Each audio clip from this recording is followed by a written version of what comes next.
Assalamualaikum teman-teman, selamat berjumpa lagi dengan saya Abdurrahman dan masih tetap di channel Abdurrahman ya.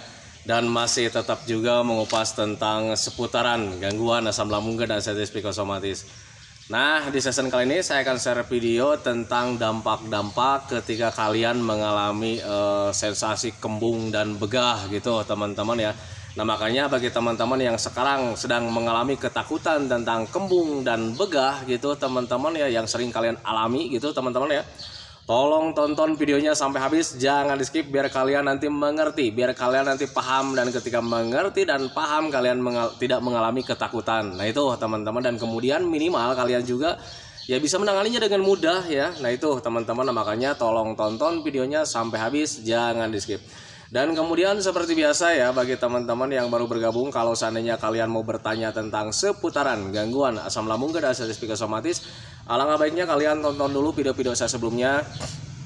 Karena untuk seputaran gangguan asam lambung dan sensitif psikosomatis semuanya sudah saya share ya. Dari mulai cerita saya yang terkena gangguan asam lambung dan sensitif psikosomatis, kemudian merasakan 1001 macam sensasi yang sangat tidak nyaman, itu sudah di-share teman-teman ya. Dan kemudian bagaimana cara menangani setiap sensasi yang hadir, itu juga sudah di-share. Nah makanya biar lebih jelas, biar lebih detail, alangkah baiknya kalian tonton dulu video-video saya sebelumnya. Nah itu teman-teman ya. Dan kemudian bagi teman-teman yang baru bergabung juga, seperti biasa juga ya, kalau seandainya kalian belum subscribe channelnya, mohon videonya itu di subscribe dulu. Karena untuk subscribe itu tidak memerlukan biaya, tidak memerlukan pendaftaran. Jadi subscribe itu adalah hal yang sangat mudah sekali bagi teman-teman lakukan ya. Jadi teman-teman itu cukup memijit saja tulisan subscribe, biar kenapa? Jujur ya, biar videonya itu cepat berkembang dengan baik. Dan kalau seandainya videonya itu berkembang dengan baik, sudah barang tentu itu akan menambah semangat tersendiri buat saya untuk terus nge-share tentang seputaran gangguan asam lambung dan sensitif psikosomatis ini terhadap kalian. Kemudian yang lebih penting dan yang lebih utamanya, tekan juga tombol lonceng sama tombol like-nya ya, biar kalian itu dapat notifikasi atau pemberitahuan video saya yang terbaru. Karena saya itu akan terus nge-share tentang seputaran gangguan asam lambung dan sensitif psikosomatis ini terhadap kalian, dengan tujuan semoga saja videonya itu menjadi wasilah atau jalan keluar bagi kalian yang sedang mengalami gangguan asam lambung dan sensitif psikosomatis hingga membaik ya, apalagi sampai sembuh total. Amin ya rabbal alamin. Ya minimal hanya memberikan motivasi saja, atau lebih minimalnya lagi hanya sekedar menemani kalian yang sekarang sedang merasakan tidak nyamannya dari gangguan asam lambung dan sensitif psikosomatis. Nah itu teman-teman ya. Nah kembali lagi ke topik utama teman-teman ya. Untuk orang-orang yang terkena gangguan asam lambung dan sensitif psikosomatis, sebetulnya ketika mengalami sensasi apapun itu gitu teman-teman ya, selalu ditakutkan teman-teman ya. Jadi kadang ketika ada sensasi yang hadir itu kita takut dengan dampak-dampak yang terjadi nanti ke depannya. Nah itu teman-teman ya, takutlah ini penyakit yang berbahaya. Kalau seandainya kita mendapatkan penyakit yang berbahaya, nanti kita matilah dan sebagainya. Nah itu teman-teman ya, makanya untuk orang-orang yang terkena gangguan asam lambung dan sensitif psikosomatis sebetulnya harus bisa memahami ya, bahwa gangguan asam lambung dan sensitif psikosomatis itu tidak berbahaya sama sekali. Karena memang tidak berbahaya sama sekali teman-teman ya. Gangguan asam lambung dan sensitif psikosomatis itu adalah gangguan rumahan gitu teman-teman ya, yang sebetulnya itu merupakan hal biasa terjadi ketika kita masih hidup gitu teman-teman ya. Dan dulu juga saat kalian masih kecil gitu teman-teman, atau sedang bujangan atau sedang remaja gitu teman-teman ya, kalian pernah mengalaminya, dan bahkan dulu itu sering teman-teman ya. Nah tetapi dulu itu kalian tidak memahami bahwa itu adalah gangguan asam lambung teman-teman ya. Nah tetapi sekarang saat kalian terkena gangguan asam lambung dan sensitif psikosomatis, ada sensasi ini itu tentang seputaran gangguan asam lambung, kalian mengalami ketakutan teman-teman ya. Karena di situ ada trauma teman-teman, dan kita mulai mengetahui bahwa itu adalah gangguan asam lambung. Tetapi berbeda ketika kalian mengalami sensasi gitu teman-teman ya. Ketika kalian belum dapat diagnosa dari dokter itu cuma asam lambung, kalian biasa-biasa saja. Paling kalian itu berasumsinya, wah ini perut sedang tidak nyaman nih, kan gitu teman-teman ya.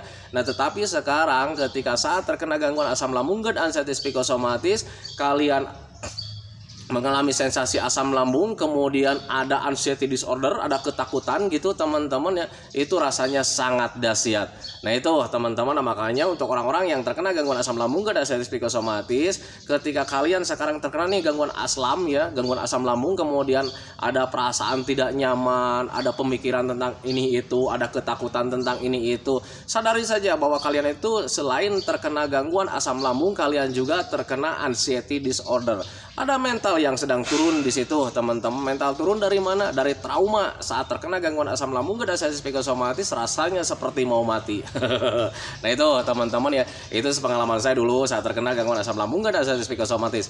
Nah itu teman-teman ya. Nah makanya untuk orang-orang yang terkena gangguan asam lambung dan anxiety psikosomatis, kalian jangan pernah takutkan tentang sensasi-sensasi yang hadir, yang sedang kalian alami gitu teman-teman ya. Semuanya tidak berbahaya teman-teman ya, termasuk sensasi kembung dan begah gitu teman-teman ya. Ketika kalian mengalami kembung begah itu merupakan hal biasa teman-teman ya. Jadi ketika kalian mengalami kembung itu ada asam lambung yang sedang tidak normal, menyebabkan gas gitu teman-teman. Akhirnya ya perut kalian terasa kembung, terasa begah gitu teman-teman. Selebihnya nanti ketika kembungnya terus berkelanjutan, menimbulkan tekanan kuat di dalam lambung kita teman-teman. Nah makanya sensasi yang hadir itu selanjutnya itu biasanya terasa mual gitu teman-teman, terasa mual, sering muntah gitu teman-teman ya, kemudian mulut terasa asam karena ada dorongan kuat dari dalam gitu teman-teman, sehingga menyebabkan asam lambung kita itu mudah keluar gitu teman-teman. Itu kalau seandainya sudah parah-parahnya. Nah itu teman-teman, makanya untuk orang-orang yang terkena gangguan asam lambung dan anxiety psikosomatis itu ketika sering mengalami kembung secara berkelebihan gitu teman-teman ya, kadang suka ada sensasi sering mual gitu teman-teman. Kemudian ketika makan sedikit saja itu pengennya itu muntah lagi. Nah itu teman-teman, makanya pahami saja ke sana. Dan kemudian untuk orang-orang yang terkena gangguan asam lambung dan anxiety psikosomatis selalu mengalami ketakutan juga, misalkan gitu teman-teman ya, Pak takutnya ini kembungnya itu berbahaya, kembungnya itu membuat kita mati. Tidak teman-teman ya. Mari flashback kejadian dulu ketika kalian dulu sering mengalami kembung begah, kalian berasumsinya itu adalah masuk angin gitu, makanya kalian kerokin. Nah itu teman-teman, nah makanya ketika dulu sebelum kalian dapat diagnosa terkena gangguan asam lambung gitu teman-teman ya, kalian mengalami kembung begah itu kalian biasa-biasa saja. Nah itu teman-teman ya.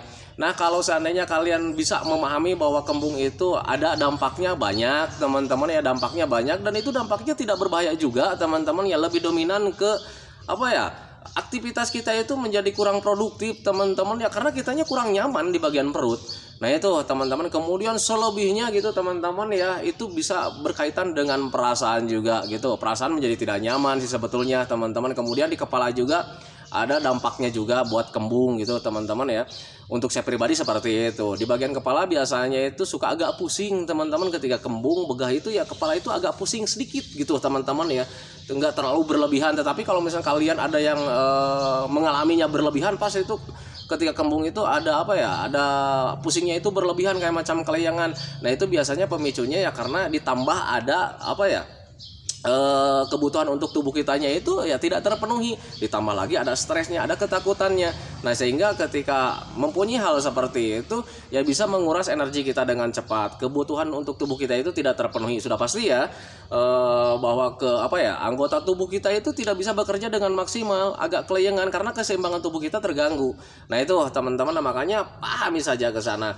Jadi sebetulnya untuk sensasi dari gangguan asam lambung dan anxiety psikosomatis itu sangat banyak gitu teman-teman ya, bukan di kembung saja, bukan di begah saja gitu teman-teman. Tetapi perlu kalian ketahui semua sensasinya itu tidak berbahaya sama sekali teman-teman ya. Jujur kalau seandainya kalian mengalami ketakutan ya, Pak saya ini sekarang sedang mengalami ini nih, takutnya berbahaya nih, Pak saya itu sekarang sedang mengalami ini nih, takutnya nanti berbahaya, nanti bisa menyebabkan ini dan sebagainya.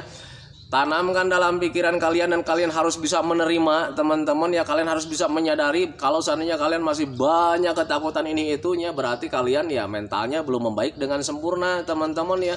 Mari flashback kejadian dulu tentang seputaran gangguan asam lambung dan sensitif psikosomatis, termasuk sensasi-sensasinya teman-teman ya. Dulu juga kalian alami teman-teman ya, kayak macam kelayangan kalian dulu alami teman-teman ya. Perut rasa panas dulu juga kalian alami. Dulu kalian coba berpikirnya itu, wah tadi makan apa ya, makan pedas mungkin ya, makan seblak ya. Nah itu teman-teman, pantas aja sekarang perutnya panas. Kan dulu seperti itu teman-teman ya. Tetapi pas sekarang itu beda kan gitu. Orang yang terkena gangguan asam itu suka mengelak ya. Kan sekarang beda Pak, saya nggak makan seblak, nggak makan pedas-pedas kan kayak itu ya, nggak makan nggak mengkonsumsi banyak lemak gitu teman-teman. Tetapi kenapa perut rasa panas kan gitu teman-teman ya. Nah, untuk orang-orang yang terkena gangguan asam lambung dan sensitif psikosomatis, kalian harus bisa memahami. Jadi ketika kalian mengalami panas perut itu bukan dari makanan saja gitu teman-teman, itu dari pola pikir juga bisa menyebabkan ke sana gitu teman-teman. Sehingga ketika kita stres, terlalu banyak pikiran, itu bisa memicu asam lambung kita itu nggak normal kembali teman-teman ya. Dan akhirnya ya sensasi-sensasi tentang seputaran asam lambung itu pasti ngikut juga gitu teman-teman ya. Kayak macam kembung, begah, panas perut, kemudian mencret dan sebagainya itu suka mengikut teman-teman ya. Nah makanya kalian usahakan dari mulai sekarang itu, selain kalian menjaga pola makannya, kalian juga harus bisa menjaga pola pikirnya teman-teman ya. Karena pencernaan dan pola pikir kita itu saling berketerkaitan. Nah itu teman-teman ya, nyaman di bagian perut gitu teman-teman ya, pasti sudah nyaman juga di bagian kepala.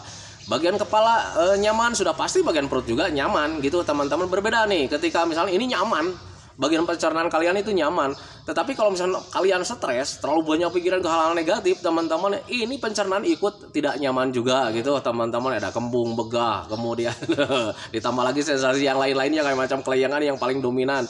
Nah itu teman-teman ya. Kemudian sebaliknya juga gitu teman-teman ya, kalau misalkan ini lagi nyaman nih pikiran gitu teman-teman, kemudian pencernaan lagi ngaco gitu teman-teman, ada kembung, begah karena mungkin salah makan gitu teman-teman ya, itu pikiran ikut ngaco juga.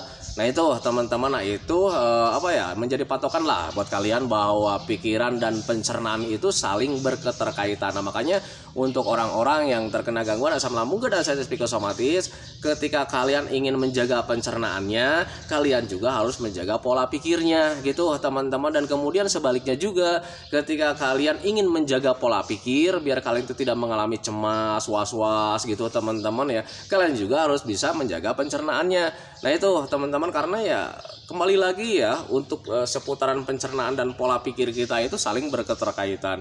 Nah itu, nah makanya pahami saja ke sana. Jadi untuk orang-orang yang terkena gangguan asam lambung dan sensitif psikosomatis, hal yang paling utama itu adalah ketika saat ini, ketika belum membaik itu menjadi menjaga semuanya sih sebetulnya ya teman-teman ya. Menjaga pola kita itu menjadi pola sehat. Pola makan gitu teman-teman, pola makan, makanlah makanan yang sehat, atur polanya gitu teman-teman, dari mulai jam makan sampai jenis makanannya gitu. Jadi jangan sampai kalian itu saat ini mengandalkan hobi teman-teman, karena yang namanya hobi itu belum tentu sehat. Nah itu teman-teman, nah makanya untuk jam makan itu harus ditentukan, jam makannya yang sehat itu kayak macam gimana gitu teman-teman. Kemudian jenis makanannya juga, jenis makanan yang sehat itu kayak macam gimana, itu harus kalian atur gitu teman-teman. Kemudian dari pola hidupnya, hiduplah kalian itu kayak macam orang-orang sehat gitu teman-teman ya. Jadi untuk pola hidup itu sangat penting sekali ya. Menjaga tidur di malam hari itu harus baik gitu. Caranya gimana teman-teman ya, pola hidup yang sehat itu, pola tidur yang sehat itu kayak macam gimana? Tidur minimal 8 jam dalam satu malam. Kemudian ketika tidur kita itu di malam hari itu kualitasnya itu harus bagus teman-teman ya, tidak ada mimpi, kemudian tidak sering terjaga gitu teman-teman ya. Dan cara-caranya sudah saya share sih sebetulnya ya di video-video terdahulu teman-teman ya. Nah itu, nah kemudian pola hidup itu selain daripada tidur itu harus menjaga olahraga juga teman-teman ya. Karena jujur ya, untuk orang yang terkena gangguan asam lambung dan sensitif psikosomatis termasuk saya teman-teman ya, pola olahraganya itu berantakan teman-teman ya. Jadi jarang olahraga lah. Seringnya itu, enaknya itu ya cuman rebahan gitu teman-teman ya, nonton TV, nonton HP gitu teman-teman ya. Sehingga ketika sering rebahan, semuanya menjadi terganggu kembali teman-teman. Kenapa menjadi terganggu kembali? Ya karena ketika kita rebahan teman-teman ya, ada aliran darah dan oksigen yang tidak lancar di situ. Nah itu teman-teman, dan sudah pasti ya kalau seandainya aliran darah dan oksigen tidak lancar di tubuh kita gitu teman-teman ya, semuanya menjadi terganggu teman-teman ya. Nah itu makanya harus bisa memahami ke sana. Nah kemudian selain kalian harus menjaga pola sehat itu dari mulai pola makan, kemudian pola hidup, kalian juga harus menjaga pola pikir yang sehat gitu teman-teman. Jadi mulai dari sekarang itu harus menghindari stres-stres atau terlalu banyak pikiran teman-teman, apalagi tentang pikiran-pikiran yang negatif teman-teman. Tidak akan membangun ya, malah pikiran-pikiran negatif kalian itu nanti akan menjerumuskan kalian ke dalam lembah penderitaan semakin dalam. Nah itu teman-teman, makanya untuk orang-orang yang terkena gangguan asam lambung dan sensitif psikosomatis, mulai dari sekarang itu kalian jangan terlalu berpikir tentang hal-hal negatif teman-teman ya, tentang penyakit, tentang kematian dan sebagainya teman-teman. Hindari hal-hal seperti itu. Tentang penyakit kalian gak usah pikirin teman-teman ya, karena sudah tahu ya bahwa gangguan asam lambung dan sensitif psikosomatis yang kalian derita itu tidak berbahaya. Kemudian tentang kematian, jangan terlalu dipikirkan teman-teman ya, jangan selalu dikait-kaitkan dengan kematian. Ada sensasi ini, wah ini pertanda kematian. Jangan seperti itu teman-teman ya, karena ketika kalian memikirkan hal seperti itu, kalian nanti akan stres, kemudian ketakutannya itu akan semakin membesar. Nah itu teman-teman ya, yakinkan dalam pikiran kalian bahwa gangguan asam lambung dan sensitif psikosomatis itu tidak menyebabkan kematian. Nah itu teman-teman, makanya pahami saja ke sana. Yang harus kalian lakukan itu adalah tetap menjaga pola makan, menjaga pola pikir, menjaga pola hidup, kemudian harus sering olahraga. Selebihnya kalian bersenang-senang saja teman-teman ya, karena dengan kesenangan itu bisa melupakan bisa mengalihkan sih sebetulnya ya, bisa mengalihkan pikiran-pikiran negatif teman-teman. Jadi ketika sering berpikir tentang negatif gitu ya, memikirkan tentang penderitaan, memikirkan tentang penyakit yang berbahaya, ketika kalian melakukan kesenangan, itu pikiran-pikiran negatif itu teralihkan dengan pemikiran-pemikiran kesenangan. Nah itu teman-teman, makanya pahami saja ke sana. Nah itu teman-teman ya, videonya tidak akan panjang lebar karena ini kawan saya tuh sekarang sudah nelpon terus bolak-balik, barusan juga udah WA lagi, ditunggu katanya gitu ya di tempat biasa di sawah gitu teman-teman ya. Jadi di season kali ini saya share videonya tidak panjang lebar gitu teman-teman ya, karena kasihan juga kalau seandainya dia sedang menunggu. Nah itu teman-teman ya. Dan sekali lagi saya tekankan sama teman-teman itu, bagi teman-teman yang sekarang sedang mengalami kembung begah, kalian jangan mengalami ketakutan, karena memang banyak sekali yang DM, Pas itu sekarang sedang kembung, Pas sekarang itu saya sedang begah, takutnya saya itu nanti menjadi mati dan sebagainya. Tidak teman-teman ya, untuk kembung dan begah tidak menyebabkan kematian. Itu hanya ada gas yang berlebih di dalam pencernaan kalian teman-teman ya. Ada dampaknya ketika kalian mengalami kembung begah, dampaknya itu ya kalian itu ya menjadi tidak nyaman saja sih sebetulnya teman-teman ya. Kemudian mau beraktivitas apapun itu menjadi ya tidak leluasa, itu saja sih sebetulnya teman-teman ya. Kemudian ke psikis juga ada dampaknya gitu teman-teman ya. Kalau seandainya kalian ketakutannya masih besar, itu kalian mengalami mengalami ketakutan, kemudian ketika cemasnya hadir agak pusing juga sedikit. Nah itu teman-teman, itu pengalaman saya dulu saat terkena gangguan asam lambung dan sensitif psikosomatis. Selebihnya itu tidak ada apa-apa teman-teman ya, karena untuk kembung dan begah itu ya tidak berbahaya. Nah itu teman-teman, makanya pahami saja ke sana. Nah sekarang bagaimana cara kalian menangani kembungnya? Sering minum air hangat pelan-pelan minimal 8 gelas dalam sehari, jangan sampai kurang, biar kalian itu kembungnya itu kurang ya, karena gasnya keluar gitu teman-teman. Dengan cara seperti apa ya, sendawa atau kentut.